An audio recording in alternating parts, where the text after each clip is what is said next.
Hey, howdy, hey. It's the Remodelers show. We're going to do a little intro. This is Brian Sebring with Sebring Design Build in Naperville, Illinois, and this is the Remodeler Show, hosted by the amazingly witty, sometimes funny, yes, sometimes Kyle. Hopefully that didn't hurt your feelings, but always incredibly generous Kyle Hunt. Oh, thank you. Thank you. Thank you. When I first started the Remodelers show several months back, I had several clients and remodelers submit a little intro, and I had kind of forgotten about them. So I might start weaving those into some upcoming shows. Hope you all are doing well. Today, we're just going to cover on, it is 10/20/2020, 10/20/2020, and we're going to cover 10 questions to ponder in the fourth quarter. Jim's already applauding. He's ready to rock. Hope you all are doing well. I'm kind of in a chillin' / thoughtful / productive headspace today. And my goal in today's show is to just give you some questions that you can ponder. There's several times that I'm going to put up the slide that says, what's a question to ponder that you have? So I'd love to hear what you guys have to say in the comments. But all of these questions are around the concept of we're in the fourth quarter. We're starting to get towards the end of the year. You guys are all hustling, working hard, spending the majority of your time just, doing the business and in the business. And I wanted just to pull you back a little bit and ask a few questions and give you a few questions that hopefully you'll spend a little bit of time maybe grabbing one or two of them and really doing some thinking on them. Because I think if you do that, it's going to help improve your business. I know it will. It's going to help kind of focus your initiatives. It's going to help kind of think about a little bit of strategy. It's going to help you do some on the business stuff, maybe even a little bit of work-life balance stuff. So here's how we're going to do it. We're going to start with number 1, and we're going to go up to number 10.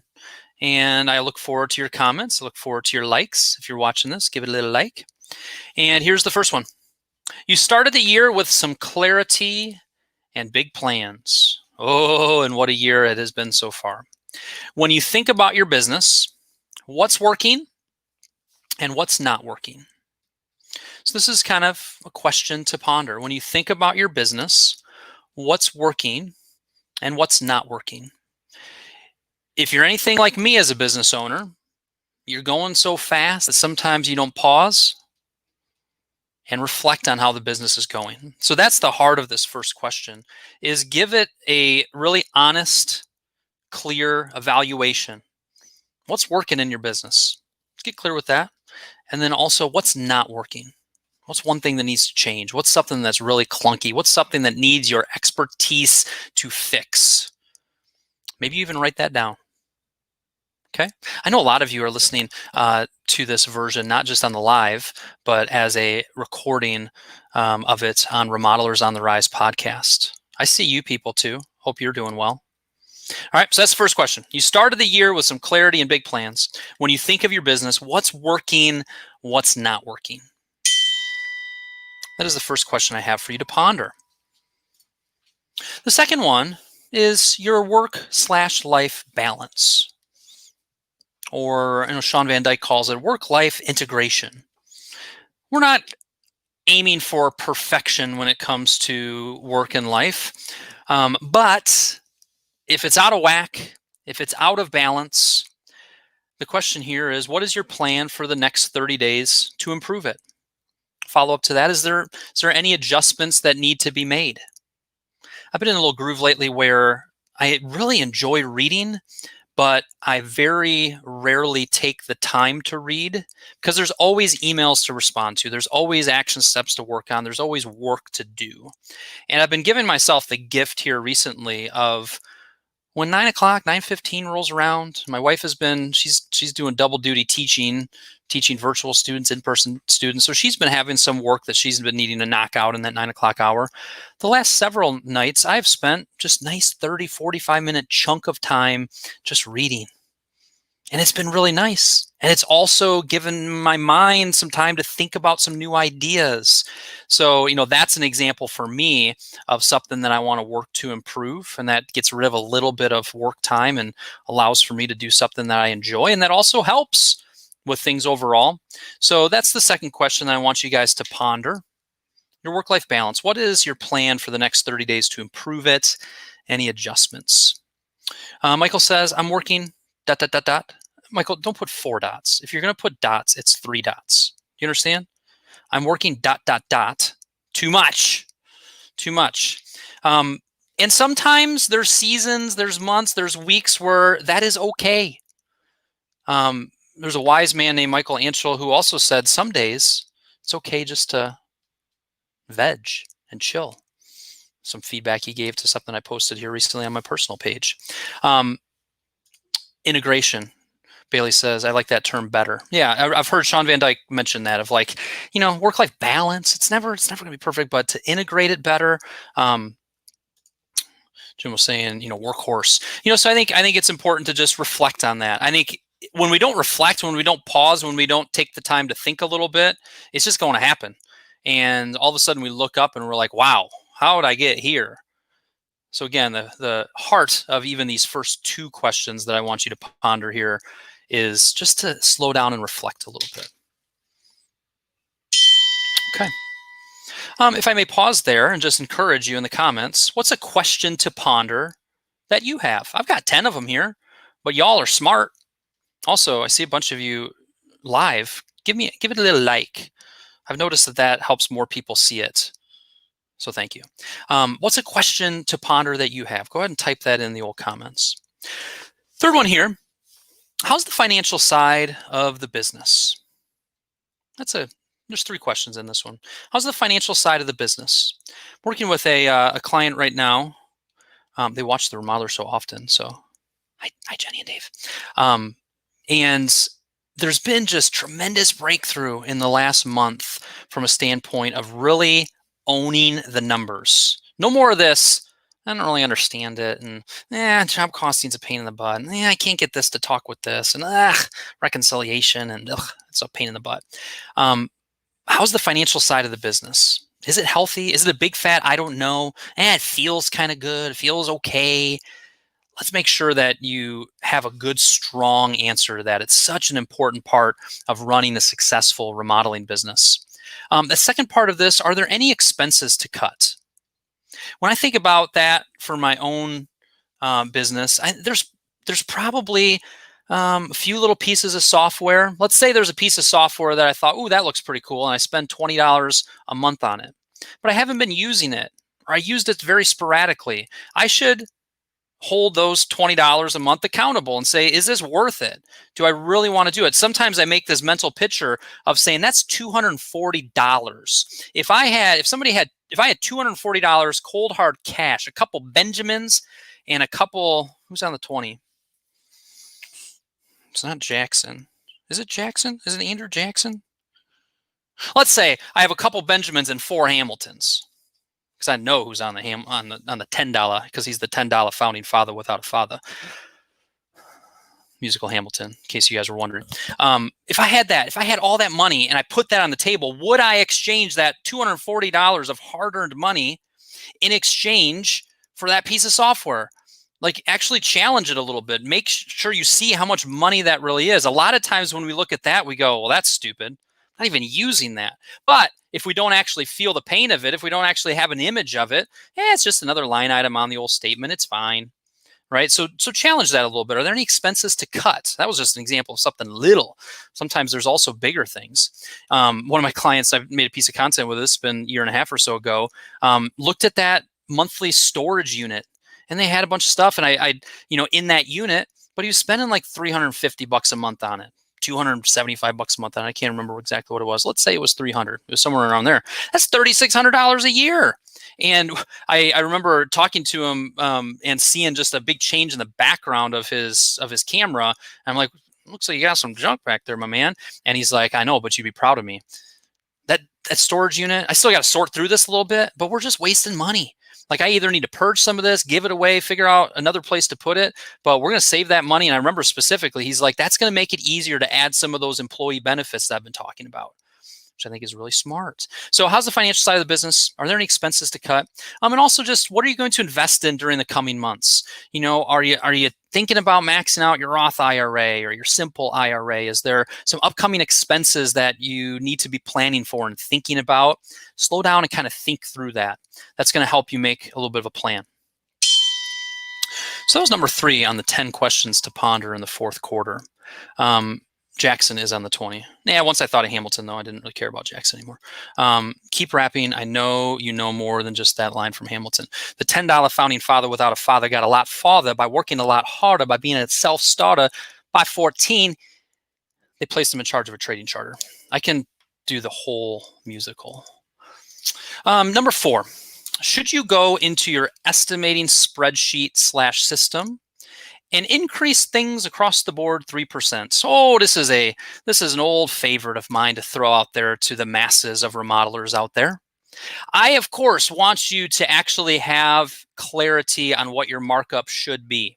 Every one of you should have a different markup because it is based on what you want to get paid, what you want your net profit to be, based on your expenses, based on a lot of factors that you can actually calculate and figure out.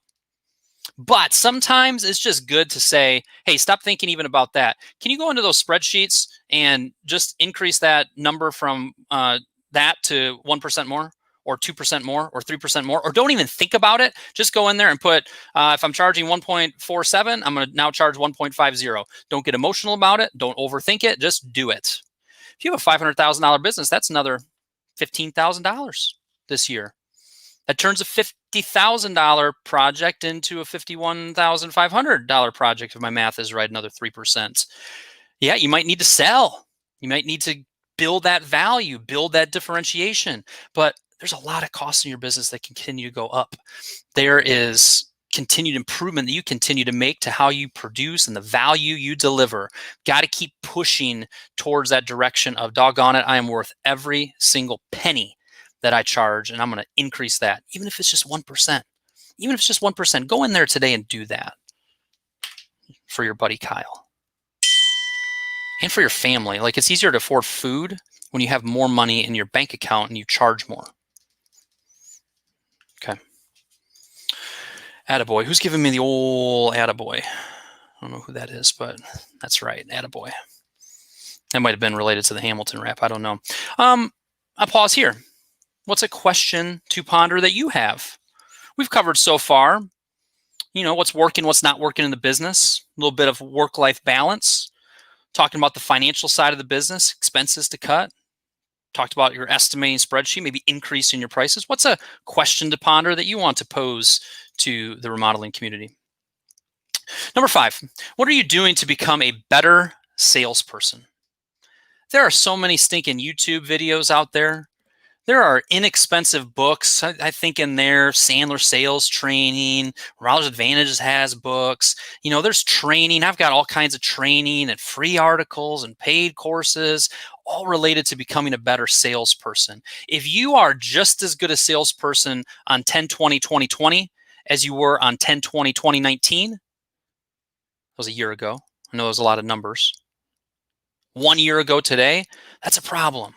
You got to keep honing that skill. That is a skill that needs to continue to be honed and carved and improved.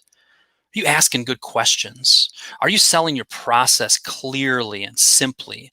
Are you doing that initial phone call with a prospect better than you were a year ago? Are you building up the energy and excitement that people have of working with you? Are you just listening to them and going down that rabbit holes when they say, well, we just moved here a year ago, and instead of cruising right past that, oh, where'd you move from?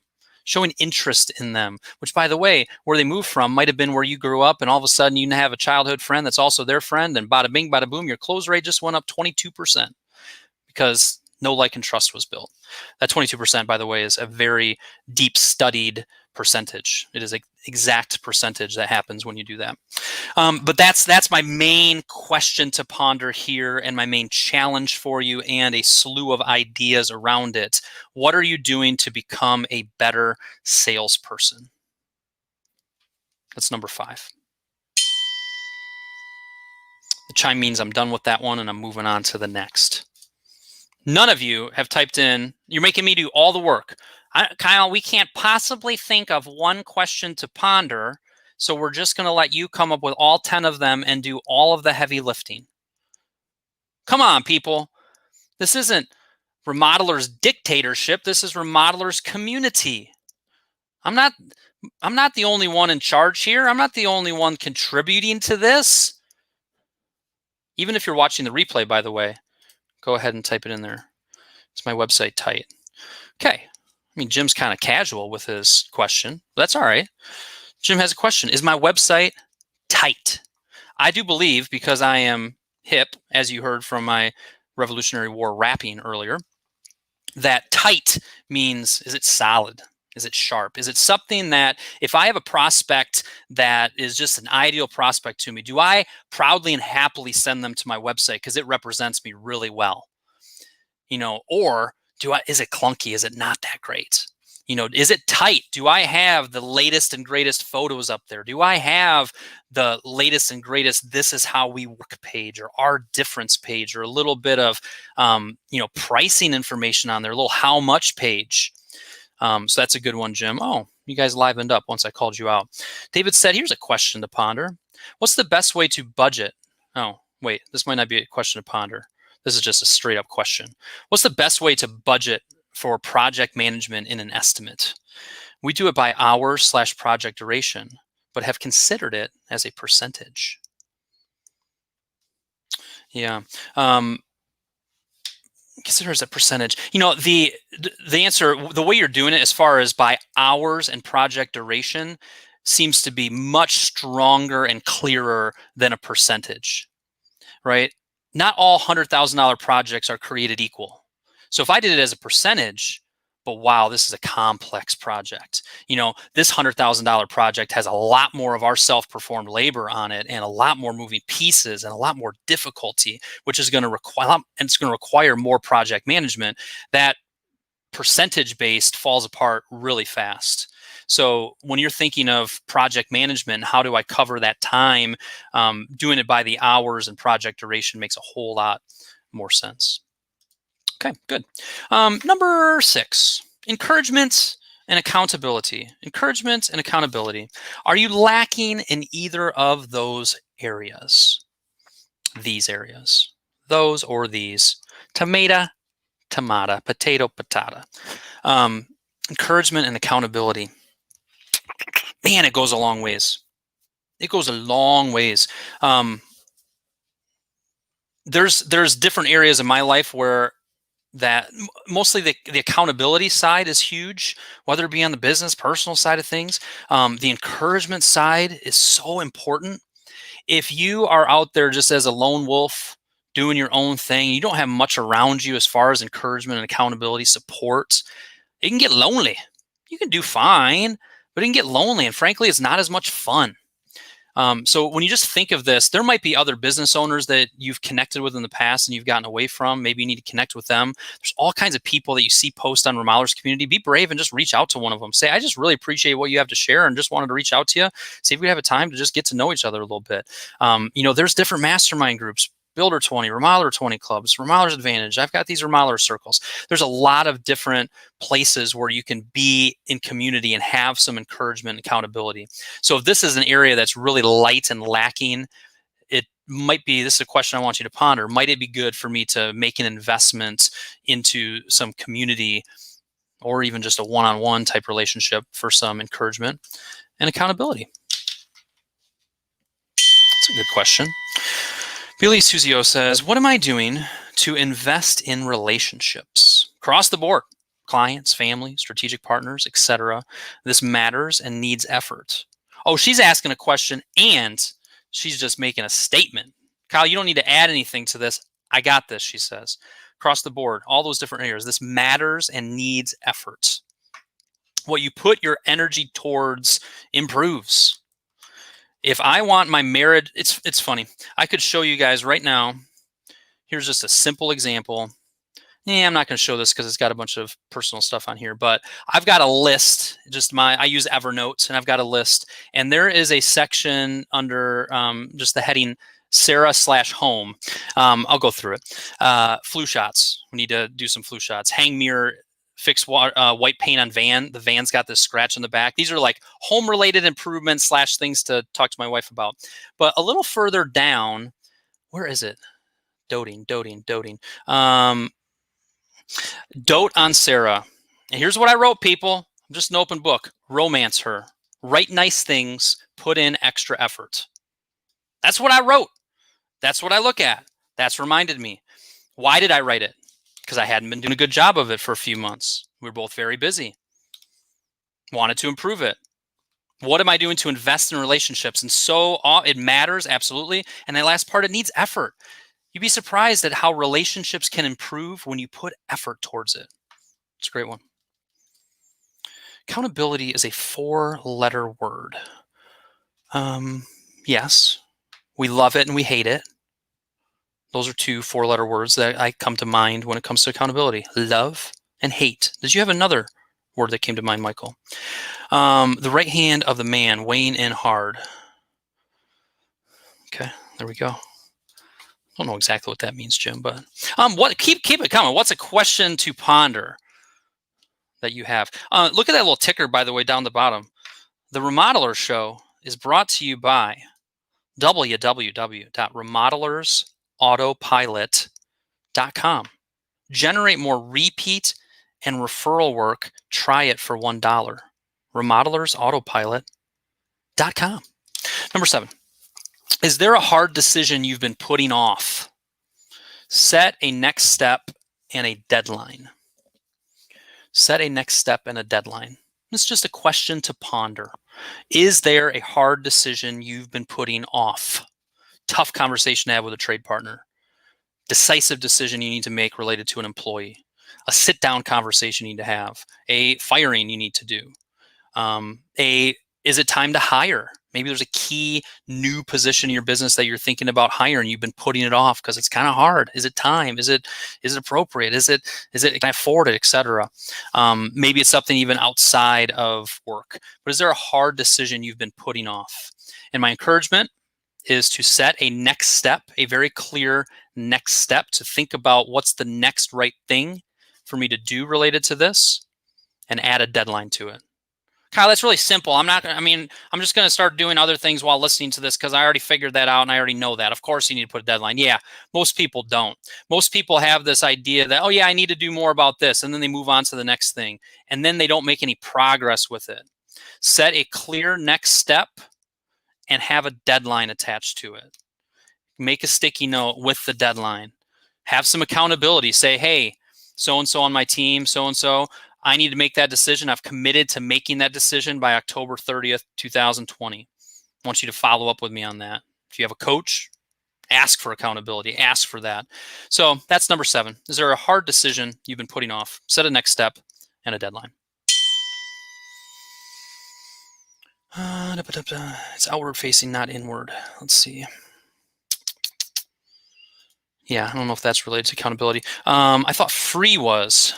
Yeah, that was a shout out to Bailey. So the right hand, okay, got it. The right hand of the man weighing in hard. So Bailey, you're my right hand of the man. So the man was me, and you're the right hand, and you're weighing in hard.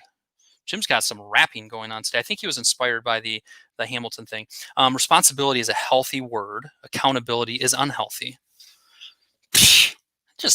Michael, there's some things that you say that I totally agree with in my soul. Nah. Accountability is not a 4-letter word. Oh, this is also getting into his whole his article about a 4-letter word. Accountability is unhealthy. Accountability can be annoying, can be discouraging sometimes.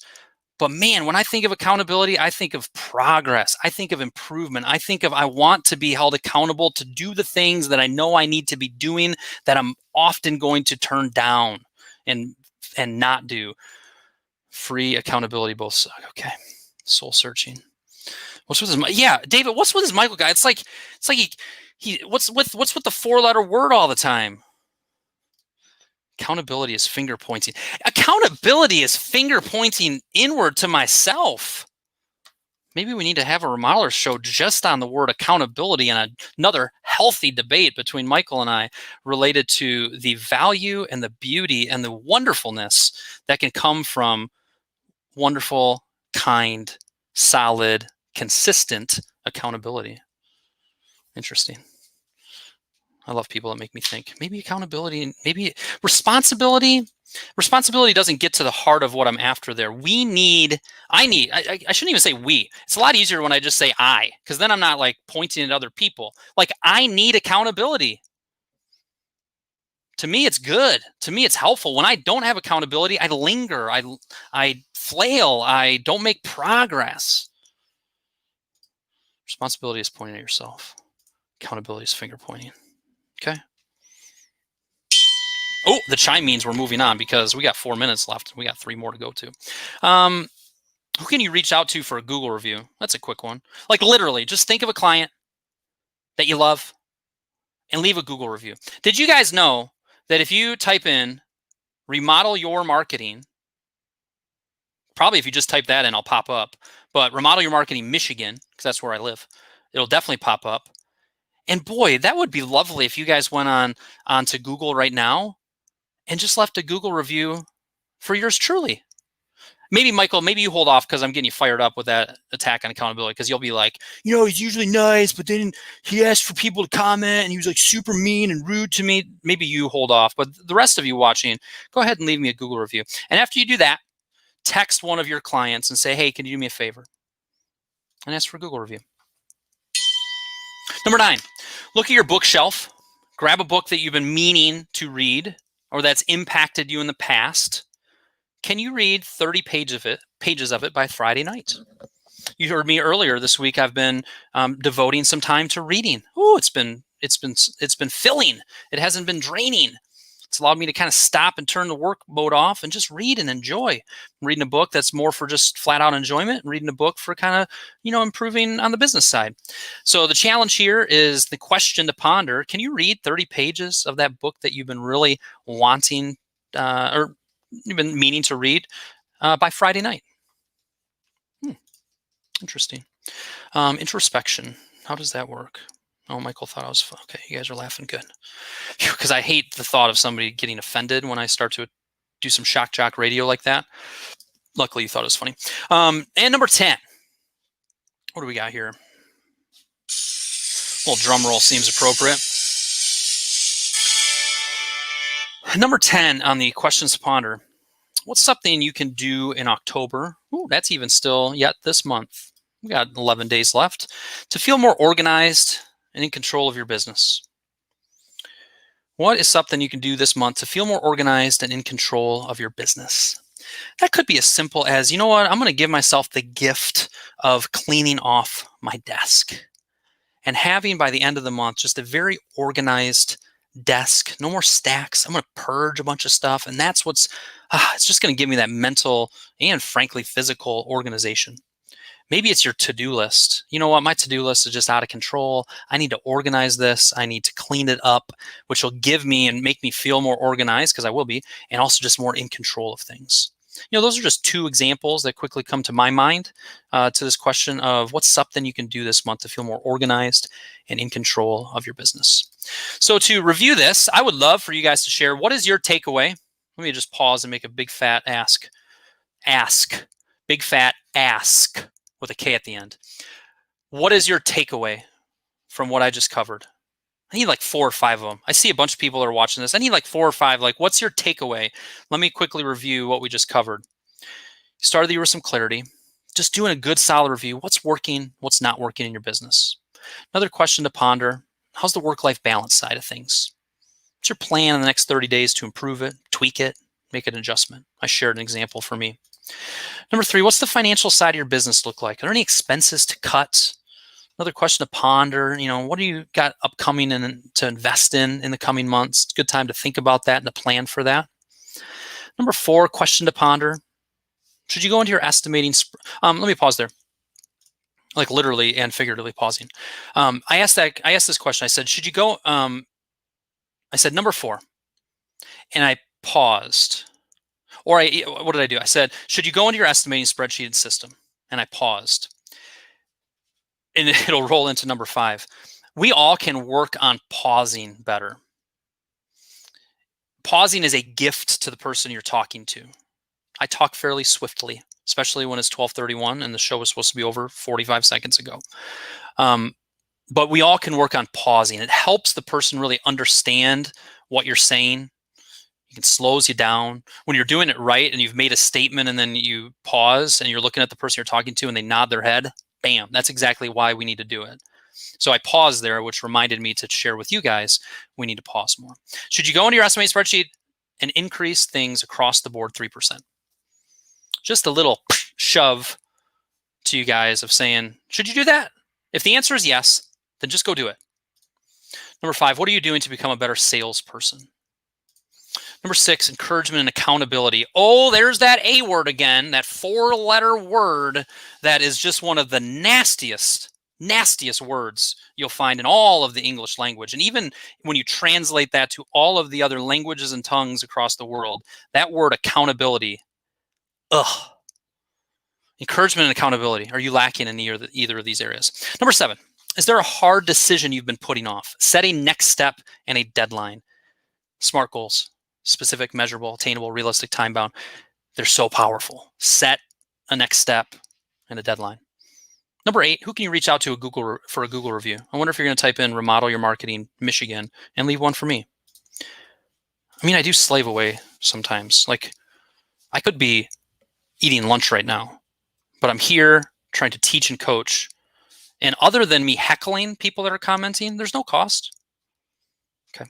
Number 9, look at your bookshelf. Grab a book that you've been meaning to read or that's impacted you in the past. Can you read 30 pages of it by Friday night? That's going to give you energy.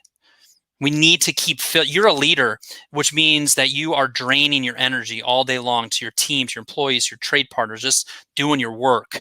We've got to make sure that we're filling that back up. It's part of the value of this, right? You're getting some new ideas. It's making you think. It's encouraging. So keep an eye on that. And then what's something you can do in October to feel more organized and in control of your business? Excellent. Some takeaways. Going to explore Evernote. Michaela, that was just a quick little ditty that I threw out there. I use Evernote to I have tabs over on the side that's like work, the Remodeler Show, content ideas, Bailey, so like things for Bailey. I have a faith one, just some notes related to that, prospects, and then several that are just specifically for clients. There's a lot of ways that you can use Evernote. For me, it syncs up nice. It syncs up with my phone really nice. I don't use it in a very advanced way, but it's been just a really solid, steady way that I use it. Something to do, get my QuickBooks tight. Tight, that's Jim's word of the day. What technology does everyone use to help stay organized? I'm a paper planning person, but I'm starting to use Evernote more and more. About time.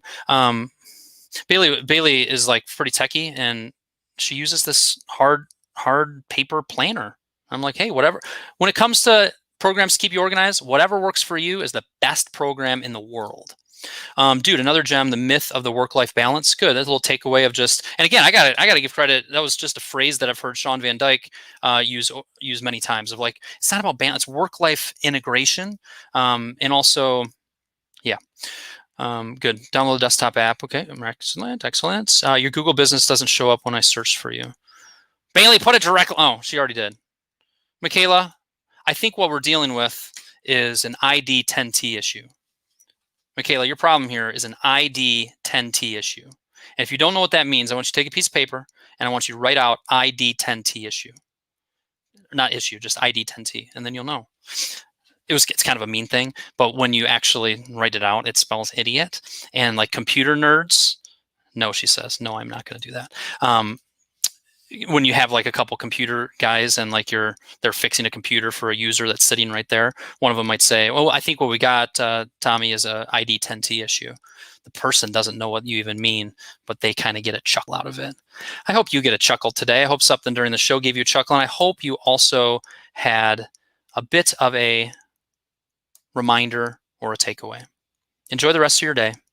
Until next time, sayonara.